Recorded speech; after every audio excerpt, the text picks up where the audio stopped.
যুদ্ধবিরতি হলো, সবাই নিজ নিজ অবস্থানে ফিরে যাবে, নিজেদেরকে গুছিয়ে নেবে। কিন্তু আমার আকসা, ফিলিস্তিন এবং গাজা তাদের অবস্থা আগের মতোই রয়ে গেল, বরং পরিস্থিতি এবং সময় তাদের জন্য দিন দিন সংকীর্ণ হয়ে যাচ্ছে। রিসেন্টলি ইসরায়েলি পার্লামেন্টে নতুন একটা আইন পাশ হলো, যেখানে প্রায় 12,000 ফিলিস্তিনিকে মৃত্যুদণ্ড দেওয়া হলো। এই 12,000 ফিলিস্তিনের মধ্যে রয়েছে অসংখ্য নারী এবং শিশু। যদি সত্যি এমনটা ঘটে তাহলে এটা হবে মানব ইতিহাসের সবচেয়ে নিকৃষ্টতম উদাহরণ। আমাদেরকে মানবতা এবং সভ্যতা শেখানো পশ্চিমাদের হলো এটাই প্রকৃত অবস্থা, এটাই তাদের মূল অবস্থা।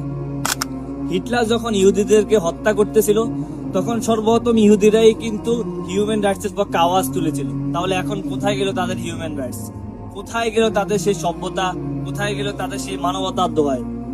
তারা এই আইন পাশ করার পর তারা এটাকে ওয়াইন দিয়ে সেলিব্রেশন করলো, অথচ আমাদের লিডাররা নীরব, তারা ঘুমিয়ে আছে, তারা দাসত্বের শিকলে নিজেদেরকে আবদ্ধ করে রেখেছে। মনে রাখবেন, এই জুলুমের শেষ এখানেই নয়। যেদিন ইনসাফ কায়েম হবে প্রতিটা জুলুমের হিসাব আপনাকে দিতে হবে। মালিক ইয়াউমিদ্দিন, আল্লাহ রাব্বুল আলামিন ছাড় দেন কিন্তু ছেড়ে দেন না। আজ হয়তোবা ক্ষমতা এবং হুকুমিয়াত তাদের, কিন্তু কাল ইতিহাস কথা বলবে।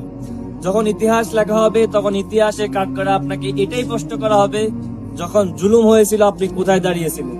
হক নাকি বাতিলের পক্ষে? মজলুমের পক্ষে নাকি জালিমের পক্ষে?